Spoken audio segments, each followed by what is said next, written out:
What's up, guys? Welcome to BHL Conversations. I'm your host, DeAnjilo Platt. We got another special guest in the building. Let's get to it. You are tuned in to Black Hollywood Live Conversations. Had to get Dallas in here, bro. you don't sound very proud of this song being played right now. Yo. So we got my boy Pierce Simpson in here. If you don't know Pierce, you need to get to know him. He is a anchor and a writer for Complex magazine, and he's interviewed some of the hottest celebrities, some of your favorite celebrities out. But first of all, thanks for joining me, man. No problem. First of all, your research is impeccable to get the role. Ice cream paint job. This is bringing back like high school senior memories. So, I mean, do you like this song? Do you claim Duro in public in conversation? Yeah, you know, listen, he rides for the Dallas Cowboys, so anybody that's a Cowboys fans. We all make mistakes in life. That's okay.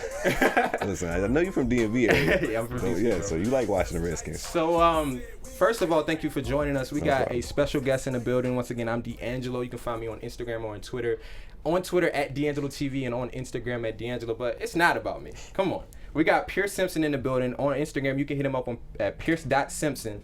And on Twitter at Pierce Simpson. And ladies, he does respond to his DMs. So you can hit my boy up if you want. You know, whatever works for you guys. DeAnjilo trying to get me caught up. I'm trying to get you some opportunities. That's what I'm trying to do. But look, guys, so if you don't know Pierce, as I said, works for Complex magazine, originally from Dallas. He's interviewed some of the hottest stars out. We got some pictures of him with KD. He's interviewed Kevin Hart, Wiz Khalifa, Shaq, and Von Miller. Man, thanks for coming through and joining me, man. Thank you for having me. Thank you. That was an incredible intro. I probably need to take you everywhere I go just for those intros like that. That was great. So there's my picture proof that Pierce is the man to you guys if you're watching. That's KD. I think we got a picture of Wiz and we got a picture of Von. Man, what's it been like? Kind of, though, I will get deep into it, but like looking at that, man, how do you feel? What do you feel when you look at that? Just interviewing some of these stars. First, I feel proud. You know, God has been good this year and change that I've been in Los Angeles and be able to be in this opportunity.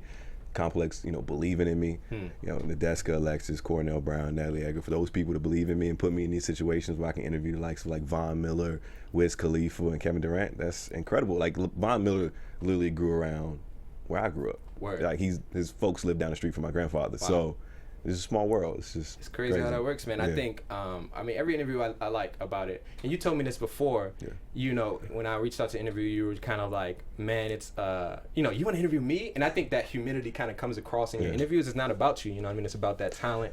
And I think it comes across because those interviews are really good, man. I appreciate them. I really enjoy them. Thank you. That's always my approach. Is like, they're not here to see me. They're here to talk to, well, you know, whoever I'm interviewing. So that's the main focus, is like, let's find out more about them and make them feel comfortable. And that's always important to me. And with humility, that you need to be rewarded. Y'all, you do need to know who Pierce Simpson is, man. He does a lot of great interviews. But if you guys don't believe me when I say that Pierce is a big deal, I think Shaq said something actually pretty outstanding. I think you were so happy about it, you put it on your Instagram. Yeah. I mean, who wouldn't? And so we got this video of Shaq post-interview.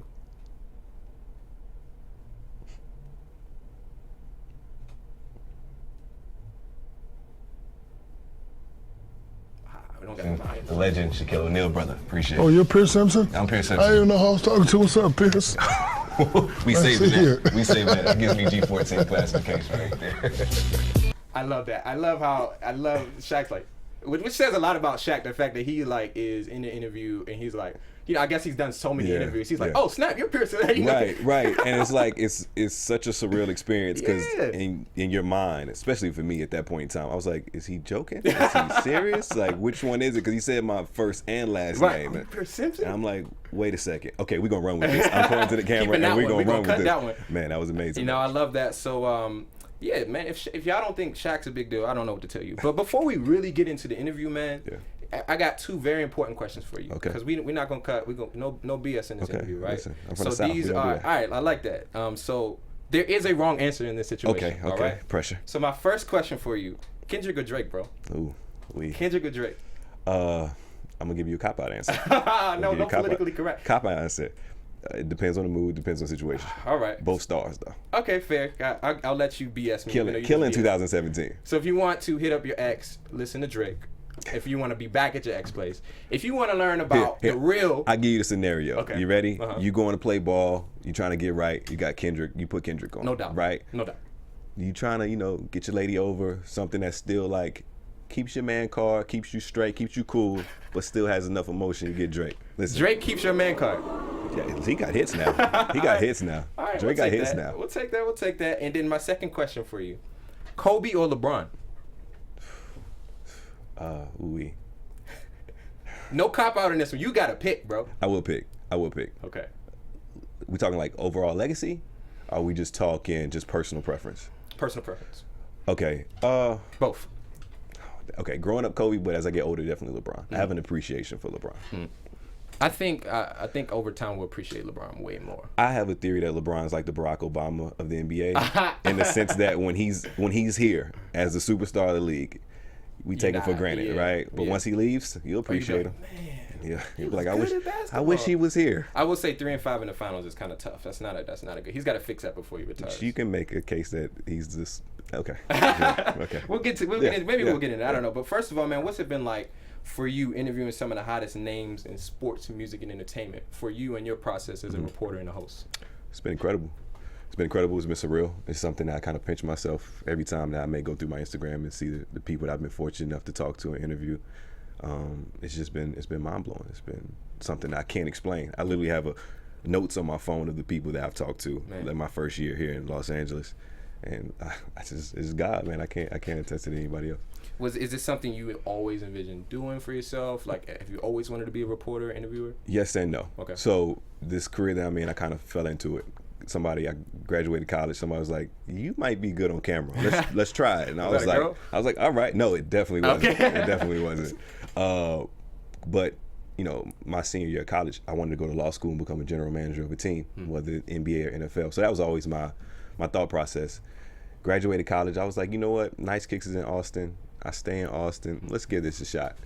Gave it a shot, and I never really looked back. Took off. Yeah. But what's funny is growing up, I wanted to be a weatherman. So I guess it kind of interesting. It works out. Yeah. You're a reporter, interviewer. Hey, listen, life comes full circle. Yeah. I had a weird one when I was younger. I wanted to be a bus driver for some really weird reason, bro. It was before football player. It was bus driver. I had a friend of mine that wanted to be a trash man. So, no diss. Who knows no what's going diss on with out kids? there. It's like, hey, you got to pay the bills. They work hard too, man. I hear trash men get checks out here. Do they? Solid checks from what I've heard. So obviously I'm in the wrong industry. What was the biggest name that made you really question if what you're doing was really happening? Like when you had a surreal moment in the interview? That is a great question. I would probably say Kevin Hart. Because not only that I was able to interview him one-on-one, I was able to moderate a social media thing that he had prior to his What Now special coming out. So it was some of the top social media influencers that you see in the game. And I was moderating that event and talking to Kevin one-on-one in front of this room of people that have millions of followers on social media. That was humbling. It's kind of surreal. Yeah, it was, yeah. I think that's interesting. I watched the Kevin Hart interview, and he's a comedian. He's cracking jokes. Yeah. I don't know how you didn't laugh in the mic. Yeah. Like how you weren't just like crack, because I'd have been like, right. But you kept your composure, and this stuff was funny, bro. It was, thank you. Yeah. Thank you for watching. I really appreciate that, and I'm glad the interview came off well. I don't know. Sometimes when you get in interviews, you kind of have to get in the zone, and I treat every interview like I'm playing the game because I played competitive sports growing up, so I kind of treat it that way, stay in the zone. But it was definitely tough considering how hilarious he is. Yeah. What sports did you play? Football? Grew up playing football. That was my first love. Got to high school. I was like, I'm not growing like I should. I'm not as big as everybody here, so I'm gonna just stick to basketball. Play basketball, but football is my first love. Also. Okay, that's what's up. So Cowboys, the Mavericks. Yep, all Dallas area teams: Cowboys, Mavericks, Rangers, Stars. Once again, we all make mistakes in life, guys. Anyway, so how do you recommend preparing for big interviews like that, big stars? What's to anybody who's aspiring to be a host or interviewer? Before you do anything else, tell yourself that you can do it. Tell yourself that I can do it. This is nothing. Not necessarily nothing, but I'm not in a position where I can't live up to the expectations or fulfill the need. So you just tell yourself that. I got it. I can handle this. And then it's preparation. And I learned that from Sean Evans firsthand when I was interviewing just to try and get the job. His research is second to none. His ability to just dive in, find out everything about the person he's interviewing is something I picked up on and just ran with. So when you see Sean Evans killing it on Hot Ones and he knows all these different tidbits, it's because he puts in the work. So that's where I learned from. So I would say, tell yourself you can do it. Research the person that you're talking to, and everything else will take care of itself. Was that a challenge for you? Was that something that immediately you were like, I can do this, or like your first big interview, you were really intimidated? What was that like?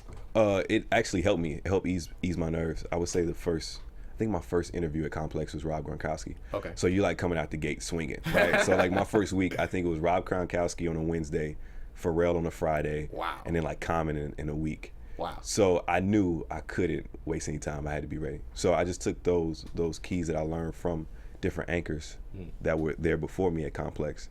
I call them the OGs, and I just watched their moves, kind of like how a player watches, let's say how KD may look at LeBron and take tips from his game. Right. I'm not trying to compare myself to any of those people, but you know what I'm saying? Yeah. So you take those tips and those keys, and it helps you.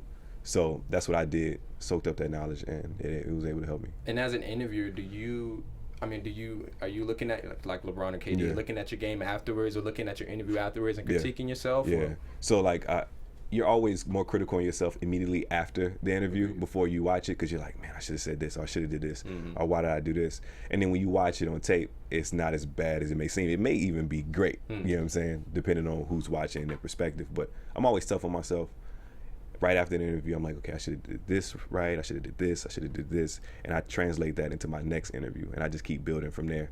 And it's helped me so far. What was cool, and Complex doesn't have you just doing entertainment. You interviewed one of the potential VP at the time. Amazing. Yeah. Amazing. What was that experience like? What was that preparation like? First of all, I want to thank Nadeska, Alexis for that opportunity, and Natalie Edgar, and Cornell Brown, and everybody involved at Complex to even think to put me in that opportunity. That's a big compliment. Yeah. That's just amazing, right?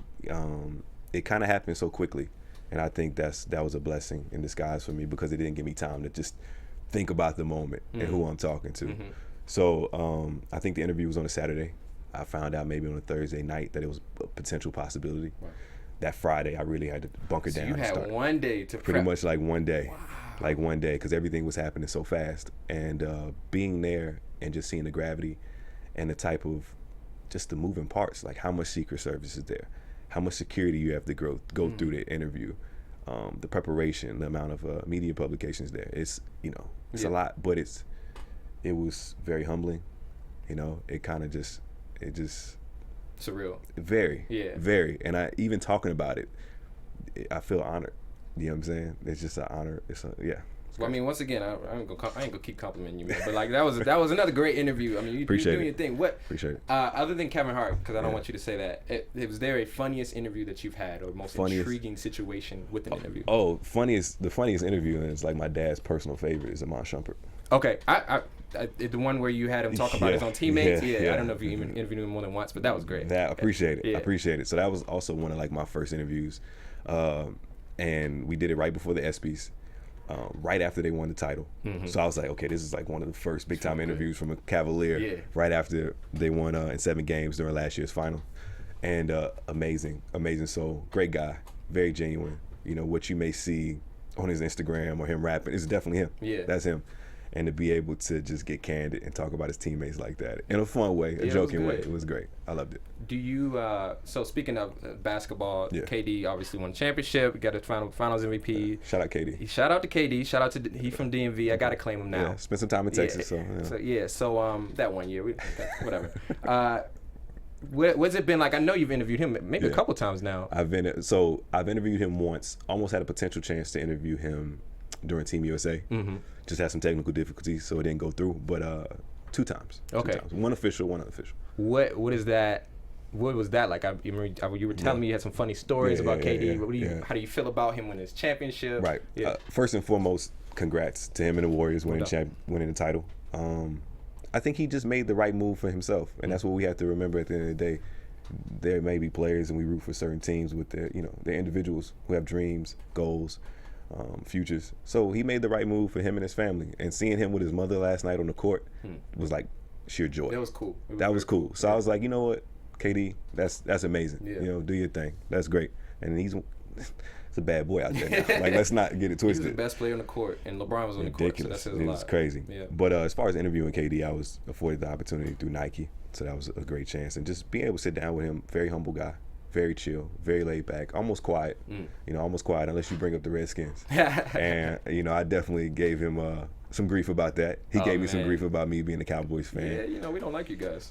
That's fair. And he told me that in so many words. I was like, hey, KD, can we see a colorway and can we see one of your shoes in the Cowboys colorway? Oh, and wow. It was a few expletives, but that's fine. I was like, is this pre or post interview that you did this? But that's fine. And I wouldn't want it any other way. But great guy, very humble. And you can tell he's very much a student in the game. Yeah. What? So, and maybe it's a little different when you have them at Complex. And I have a funny story about KD. Oh, go ahead first. So it goes back deeper than just me interviewing him. Okay. So KD was a freshman at Texas when I was about to be a freshman in high school. Okay. So I went to this UT basketball camp the summer before my freshman year of high school. He happened to be in Austin during that time. When I tell you he's still the greatest player that I've seen live, I believe you. And he was like 18, like 17, 18. He was nasty in Texas. Ridiculous. Yeah. Like the dude never missed. He was like the tallest human being I had seen in person. Dribbling, crossing over people, sinking jumpers. Like the player you see now, that was him as a teenager. And I called my dad immediately after the camp. I was like, listen, this Kevin Durant guy, whoever this is, he not playing center. He playing point guard and he taking over. Fast forward all these years later and he's still dominating. So it's crazy. Yeah, man. That's what I was going to ask you. So what would you say, because especially when you see them at press conferences post-game, and I know it's a little different, athletes can be dry. They can be really boring. They definitely can. Even though I know they have personality. Right. I hang around athletes. I know they all got personality. Yeah. Was it a challenge for you at Complex? Were they pretty open in those moments? And if not, when you were in a situation interviewing someone and they're kind of dry, what kind of recommendations you have in pulling things out of them and all that type of stuff? So I think the beautiful thing about being at Complex is they kind of know what they're getting into. Yeah. Right. So those type of players are already open. They talk about different things. They're ready for it. Excuse me. Yeah. So they know what they're getting into. And I think athletes' biggest problem is they don't ever want to, make anyone mad, any specific group mad. So they're very much by the book. Like they just stay on a straight and narrow. But my tip is what I want to do if I see an athlete that's kind of dry, I just talk to him. Just have a normal conversation. I try to show that I'm genuine, that I'm not trying to get any BS quote out of you, that I'm not trying to put you in a poor position. So if I can tell that he's a little standoffish or a little distance prior to the interview or during the interview, I just try to say, listen, I'm here. This is a normal interview. Right. This is genuine. I'm not trying to get any BS quote out of you. I'm not trying to. And Which I think happens a lot. That happens a lot. And I think that's what helped me with the Amon Shumpert interview, the KD interview, because they know that I'm genuine. I'm not trying to get any type of BS quote out of them that other teams can use for bulletin board material or that's going to be on the ESPN news cycle for 48 hours. Right. Yeah, So. No, that makes sense. That's actually really good. What was the interview that was most difficult for you to prepare for? Most difficult? Trying to think. What was the most was there a difficult one? It's fine. Pierce is the man, every interview, I think every interview has its challenges. Okay. So I don't, but nothing's been really like super, super difficult to do. Pharrell might have been tough because like that was my first week and it really felt like a rookie going against Jordan. You know what I'm saying? Because he's done this so many times. Yeah. And he gave you a great answer and you don't know where to go next. And that was something I learned. Yeah. But I would say that, but it was still fun. I learned from it, and I just take every interview challenge because there's a challenge in every interview. Try to correct it for my next one. Let that snowball, and then before you know it, you don't have too many difficulties. How did you learn that? Would you say learning how to, make a conversation? I think it's an everyday thing. I think it's you build it away from the camera. You built it your whole life. Yeah. Just having conversations with people, being attentive, listening. I think that's so important. Just being attentive, just listening to what people are saying. I like that. You know what I'm saying? That's all. Yeah, so I would say, again, watching your interviews have been like really great for me as someone who's aspiring to kind of work up to something. And you say you look at a lot of your old stuff and you like, man, I'm so much better now. So that's great. That's a reminder. There's never a time for you to like that you stop working up towards something. I hope I never reach that point where I feel like I can't keep working. Yeah. I always feel like somebody's trying to come from my spot. Somebody's trying to take my spot. And I just feel like you have to have that approach. Yeah. Never get stale in your craft. Just keep working. So we also want good interviewer, but also your fashion is you take it seriously. I'll say that. I do. So we got some pictures of Pierce. Well, 2 pictures. Oh boy. When you put it on Instagram, it's open to everybody. So what I like about this, right? Because I'm a fashion guy too. Okay. You got to show them that you can do both. Get you a man that can do both. Get you a man that can do both. So we got the suit semi-model look Okay, on the all right, right, all right, all but right. still reminds him that I'm a little street. I got the shoes on. All right, I got the colorful shoes. You know, in case the fight break out, we still ready. We still ready. And then I got my Timbs in the left with the Lincoln jersey and then the jeans, the cut-up jeans. I like the versatility. Man. Appreciate it, brother. You know what's funny about the picture on the left with the Jesus Shuttlesworth jersey? So that was my air quotes Halloween costume. Ah, really? Now, yeah, that was my Halloween costume. I'm not a big. Growing up, I was like, why would I be somebody else for Halloween? I like who I am. Like, I'm gonna be Pierce. Yeah. So that was my Halloween costume. I was like, let's keep it very Brooklyn. Keep the Jesus Shuttlesworth jersey on, the Timbs. So that was a great night. And then the one on the right, that was when I was an intern at Nice Kicks. Surprisingly enough, yeah. Okay. We did like a photo shoot, and they were like, you know, go get you a suit and get you some. We got these shoes for you, and let's try and see how this look works. And it's funny because I see this picture and I just know that suit is not tailored. I'm like cringing a little bit, but hey man, it works. I got the He Got Game shout out, you know what I mean? Yeah, and it got the classic. Got the suit that looks good from here, but you know what? Look, when you want perfection, you always find a way to do True, it. but as long as it looks good, that's all that matters, right? So, what got you into your fashion decisions? One, I knew I had to bring my A game today. Okay, appreciate it. I got my denim button up on. I see you shining, bro. I see you shining. Got the watch. I like it. I love it. I love it. I see you, bro. I was ready for you. Hey, I appreciate that, man. I appreciate that. But what got you into the fashion in general? Like, my mom. Growing up, my mom, she would not let you leave the house looking crazy. That is not going to happen with Ramel Simpson. Absolutely not. Your mom was like, my mom was not like that. My mama was not letting you out the house looking crazy. She, like, I remember growing up, everything was ironed. Everything was laid out. You had to match.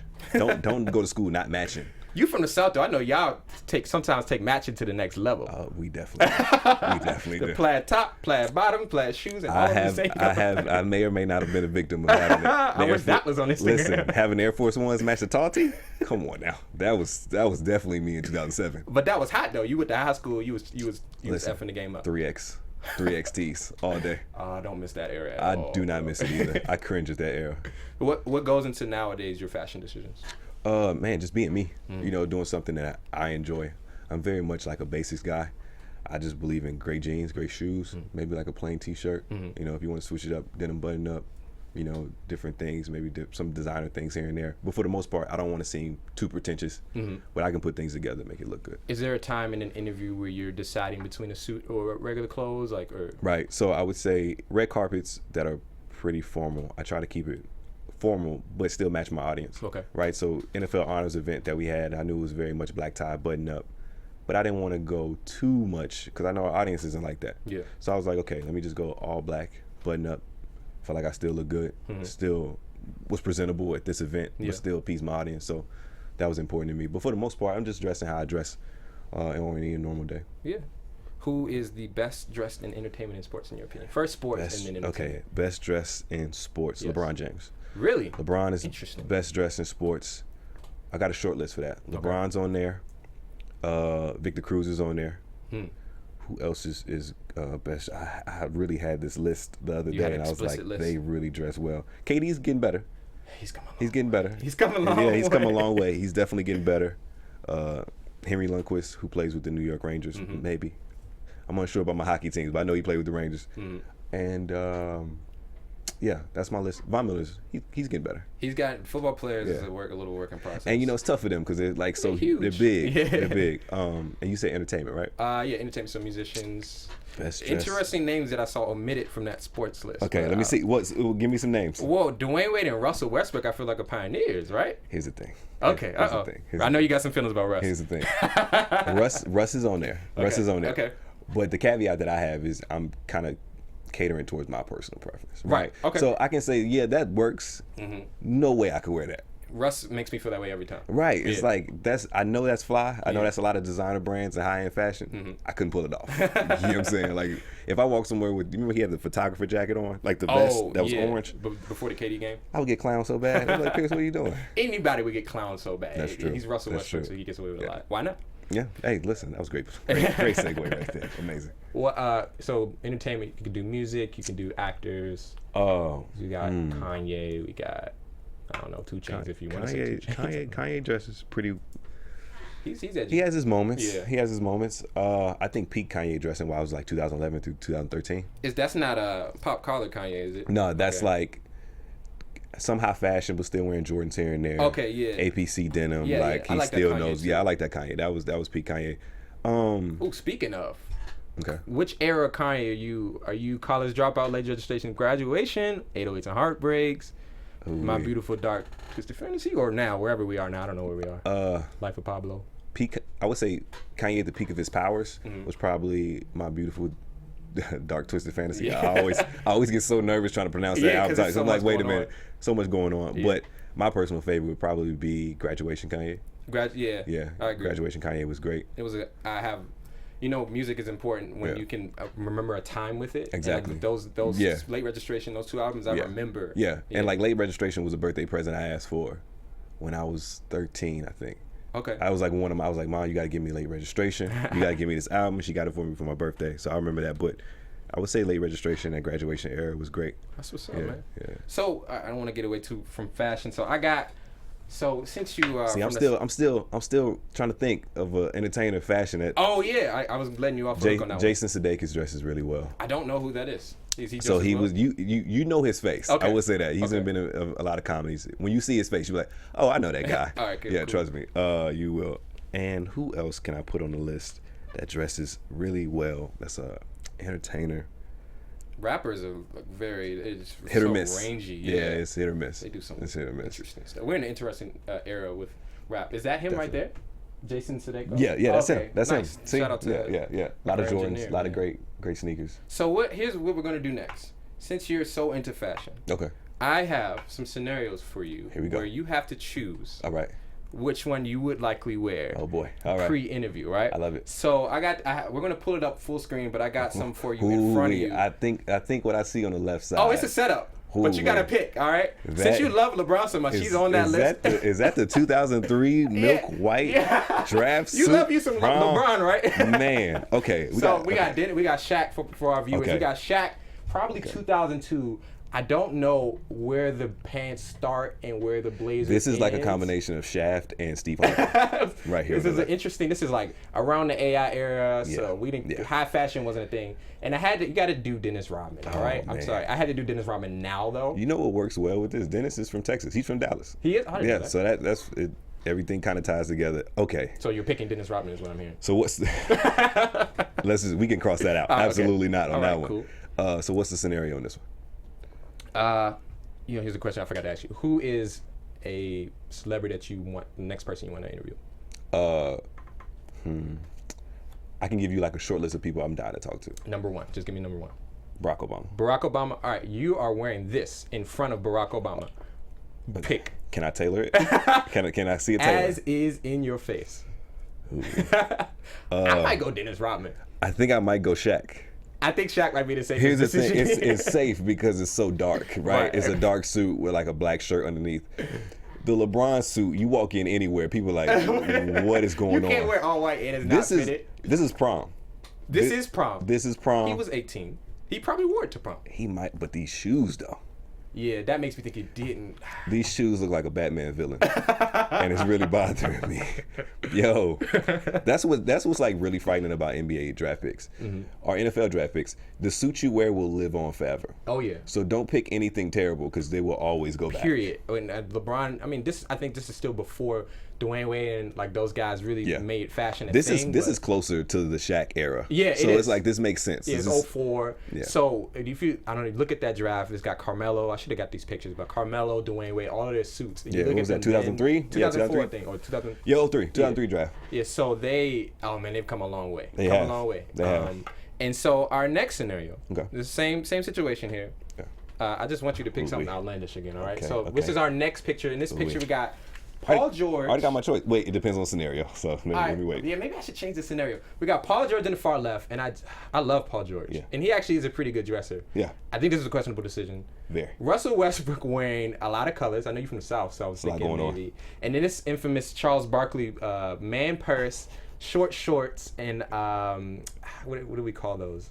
It's not a wife beater, but you know. And those shoes look like tap dance shoes or something. Yeah, I mean, tap dance shoes. Shout out to my one thing, he's very well tanned. Gotta say that. You talking about Charles? Charles. I haven't seen them this small in years. No. I'm looking at his ankles and they're very tiny. So, all right, if you have a celebrity crush? Yes. All right, who's your celebrity crush? Rihanna. Rihanna? Yeah. All right, cool. Rihanna can Rihanna's cool though. No, I can't hate on that. You wearing this in front of her. Oh, I'm going with the Charles Barkley. Right. No doubt. Oh, you're gonna show her some skin. I'm showing skin. I'm showing shoulders. I'm showing all that. I love that. I'm going on the right. Charles Barkley. Everything in me wants to pick Russ. Here's the thing, though, right? So if you're going after Rihanna, and she sees you in this Russ outfit, she's like, "Why does he have all these colors on? What's going on?" I gotta change mine to Alicia Keys. Why does he have the umbrella? Okay. Yeah, the umbrella. You lost me. The car. We could pick a different car. This is a GQ shoe, by the way. Yeah. But so that makes more sense. But I agree. But like this goes back to like, it works for people. Right. So like if Russ wore this, you'd be like, I can see it. I get it. Because Russ wore it. I get it, right? And I'm chocolate too, so it's a little different. Yeah, us dark skinned brothers got to stick together. So all my fashion people out there, understand when you're looking at celebrities, skin complexion matters when you comparing yourself or anything like that. Yo, Paul, the issue with Paul George is just the pants. They just seem too long. They just keep going. I think if he tailored them a little bit, he'd be fine. Maybe he could get away with it. The color, green on green is very dangerous. Very dangerous. A little dangerous. So our next scenario, I love bringing in Tim Duncan into the situation. We got male rompers. How do you feel about male rompers? This is hilarious. I'm definitely against them. Okay, all right. Again, it goes back to like certain people can pull it off. Right. Cam Newton made it look real cool. Yeah, he looks like Anderson .Paak right here, though. He does. I would say if Russell Westbrook comes out and says that male rompers are not a thing, I know that is too far. Because Russell Westbrook. Right. Yo, that would be hilarious. Like, what does Russell come out against? Right. Right? Your motto is why not? He's like, you don't like male rompers. He's like, nope, this neon romper is not me. I cannot do this. And you got J.R. Smith shirtless. Again, Rihanna's in front of you. Barack Obama is later. So you choosing. Rihanna, you got to keep both of these outfits on. I already know what you're about to pick. Is this Rihanna? This is Rihanna and then Barack Obama. So I gotta see Rihanna first and then go see. You got to interview with Rihanna and you have to wear the same outfit. And then you got Barack Obama afterwards. That's where the fly is flying the ointment with this one. Because if I didn't have to go see Barack and I'm just seeing Rihanna, I'm going JR. I knew you was about to say that. All day. In his current state, as he is at that celebration, just like that. But if I'm going to see Barack Obama afterwards, I think the best situation would be the romper, unfortunately. The romper over Tim Duncan? Because I know we've all worn an outfit like that before. Yes. Yes, Tim is drowning in those clothes. Tim Duncan but this is that outfit on the left, unfortunately, is like me in 2008. That was probably me from 10 to 14. Yeah, Until somebody that's about right. School. Hey, listen. The lunchroom will humble you quick. Oh, real quick. Cafeteria will humble you. And here's my last one for you. I had to do a little Prince shout out for you. So yeah, but Prince is not one of those guys that could get away with anything. See, I enjoy these visuals because I like to do the same thing. Yeah, I took this from your Iman Shumpert. Appreciate that, brother. So right there we got Prince in his iconic Purple Rain. Rest in peace to the legend. R.I.P. to the GOAT. And then our all white. I don't know what that is. On the right, but it's Prince. Again, Rihanna is in front of you. Oh, okay. Listen, you still got Rihanna. This is what's great about it. Whatever, like wearing this outfit comes with a lot of swagger, right? You gotta walk. You gotta be oozing with swagger. Yes. I think I'm going with the purple jacket. Okay. And the white underneath. And that was nice because I saw a picture of Prince with a leotard on. See, that's kind of. I didn't want to put you in that situation. Funny thing is, 2 years from now, Russ is wearing that in the walkway to go play. Agreed. Agreed. He's playing the Pelicans game 42. 2018, he's wearing that outfit. No doubt. He's wearing that outfit. So, all right, man, I wanted to get into some fashion stuff with you. Thank you for participating in that one. No problem, brother. No problem. So, this is my favorite part of our interview, and then we'll probably be closing out. I wanted to get into kind of your journey. We kind of touched on it a little bit, but let me find my sheet of paper. There it is. Yeah, see, I gave you real answers. You did. To my credit on this one. BS, I gave you real answers. Except for the Kendrick Drake thing, but I understand listen, they're killing the game right now. They're killers for sure. Who do you have a favorite rapper? Jay-Z. Jay-Z? Jay-Z is my all-time favorite rapper. Agreed. I got into hip hop when Jay-Z and Nas were beefing. But Nas won that. I kind of jokingly tell people that Jay-Z and my father helped me be a man. Jay-Z, man, Blueprint, Black Album, all that. Got all of it. Got every album. Jay's the GOAT, man, for sure. So let's talk about your journey a little bit. You've actually Can we do one more fashion thing? Let's do it. While we were doing Prince. Let's do it. Oh my God. I need to know your thoughts on the assless situation. My cheek is out. You said, a certain swag. Is it out? Is it out? I can't. Oh, it's out. I mean, that's the nice picture. I could have. I've stared at it too long, so I can't look at it. So I'm gonna hit y'all with the sports. According to sources, Prince's butt is out in this photo. I'm gonna hit you with the athlete answer. No comment. I think that's the best answer in this situation. Oh, that's great. Thank you for adding that picture. I was trying to avoid the butt cheek ones, but now it was meant to be. But Prince is an icon. Yeah. Prince could do that. Maybe, Pierce, you'll get to a point one day where you can wear whatever you want as well. Let's hope. Let's hope. Let's hope. Yeah, let's hope. What would you say is your next step? Where would you like to see Pierce Simpson 5 years from now, 10 years from now? Hopefully television. Okay. That's definitely the ultimate goal. Acting or? I would love to host some type of like my ultimate goal in a perfect world would to be like host some type of sports show. Okay. And also do daytime television at the same time. So kind of like the Michael Strahan route. That would be incredible. Yeah. That's somebody I look up to. Who would have thought that? Because I don't feel like he had as big of a personality when he was an NFL player. Right. But his transition from because like that transition you would think would be specifically for NBA players. Right. You know what their face looks like. Right. NBA players are generally more interactive with the media. Football players, it's definitely always harder to cut through. Yeah. You know, because you have a helmet on. Yeah. People can't really recognize you when you're out your pads. So to see Michael Strahan do that and do it successfully, he's the benchmark. And I like the advice I take from his journey is imperfections are like you got the gap boutique, right? Yeah. So we know how Hollywood is. It's very image driven. Yeah. But sometimes you gotta not take yourself so seriously because now that's kind of part of who he is. You know what I mean? It's like to not see him like that would be kind of weird. Because sometimes when you're trying to play towards that image conscious thing, you lose track of who you are. And when you lose track of who you are, people can't buy into you. And they just won't respect you. Right. You know, that's one of the things, kind of maybe getting a little off topic. Any interview that I do or any type of news story that I do, I just want the audience to trust me. You know, just trust me, trust that I'm giving you who I am, and I feel like the rest will take care of itself. How do you feel like you organically established that? Just being me. You know, just being the same person I am in front of the camera when I get home. You know, just being the same person. That's good, man. Would you say, so we made a big deal. It is like really cool that you are interviewing so many celebrities, but people who don't see the behind the scenes, the work for all that stuff, what would you want people to understand about that process of doing that and also getting to this point? It takes a lot of work. It takes a lot of work. It takes a lot of leaning on faith, leaning on what you believe in, and really betting on yourself. You know, people may see me at Complex, but they don't know the journey it took to get there. You know, the everyday type things.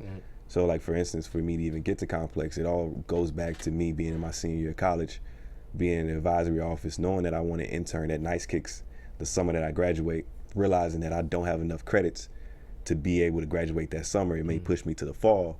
Okay, got to load up my spring calendar with 19 hours. For some context, 15 hours is a full semester. Right. Did 19, then did one summer class, all while I'm commuting from Dallas to Denton, Texas, which is about 48 hours there and 48 hours back. Wow. So it's like, how bad do you want it? And that's what I always say. You know, how bad do you want it? Because it's an everyday thing.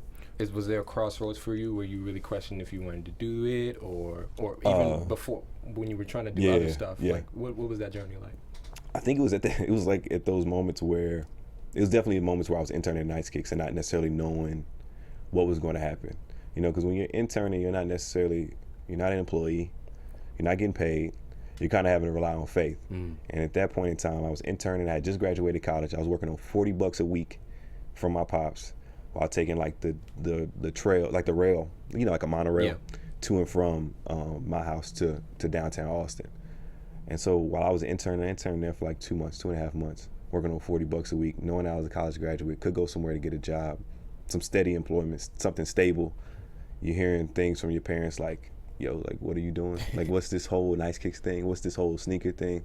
But I knew it was a foot in the door to maybe get on camera and do something bigger. You know, I always had potentially Complex, in the vision, like get to that next step. You know, no matter where you are, you have to plot where you want to go, in order to understand what your path is, what your vision is. So the crossroads was definitely those intern days and trying to block out the noise and just stay focused and see the ultimate goal. You kind of touched on it, but what kind of advice to people who are there, who basically, are at that crossroad? Yeah. They're interning, may not be getting paid. Right. They know what they want to do. Yeah. But they're stuck. What kind of advice would you give as someone who, to an extent, has overcome that? Right. Would you give that to? Variety of things. First and foremost, whatever you believe in, lean on that faith. Yeah. Keep it strong. You have to keep it. Because sometimes when you're at that crossroads or those moments where you don't know where to go, you usually feel isolated, kind of feel by yourself. But you have to lean on that because that'll give you strength. Also, keep working. Don't stop the work. Keep working. Keep building up that war chest. Keep at it every day. Just keep at it. You know, I always say, like, lay 5 bricks a day, because when it's all said and done, you're gonna have that house or that mansion that you want. But it's an everyday thing. Keep laying those bricks and keep working. Keep sharpening those tools. Also, just stay alert. Stay attentive. Keep learning, and be sure to reach out to people that you really admire and that you admire their work. Don't just reach out for the hell of reaching out. Right. Be sure to reach out and say, hey, listen, I like your work. I like what you're doing. I want to learn from you. Because that's how I was able to get on and get connections, just by genuinely saying, I like what you're doing. I like your work. I appreciate what you're doing. That way you make a genuine connection, and that person is going to be more willing to help you out, you know, in the future. Next, bet on yourself. You know, bet on yourself. One of my closest friends, Adiola, just graduated law school. So shout out, man. Congrats on that. Let's go, bro. Love you, brother. Congrats. So whenever we were in school together, we'd be on the balcony at University of North Texas, just always kind of talking about our dreams, what we wanted. He wanted to go to law school, graduate, finish up, become a lawyer. I had these ideas of being on camera, being somewhere big, hopefully making it television. So we always sit up there after class and just kind of spitball these dreams, right? Just talk, and then we go get pizza afterwards. But seeing it come to fruition, it all comes back to something we always say before we left. It's like, bet on yourself. Yeah. You know, take those shots. Take them. You got nothing to lose. Like, bet on yourself, because at the end of the day, like, you just won't lose. That's interesting. I really like that. You gotta have an anchor of source. Yeah. So it sounds like your faith walk is like really important for you in that area. How is that something in Hollywood where, you know, Right. Hollywood is? Yeah. So how would you say that's something you maintain, or, you know, maintain? I think it's just all walks of life. There's things that try to steer you away from your faith, Right. or what you may believe in. You just can't focus on it. You know, you just have to always center yourself. There may be times where you feel like you may not go to church as much, or you may kind of waver on it, but as long as you find that center, you know where you are, and you know how your heart is. So that's how I stay centered, and I know who I am.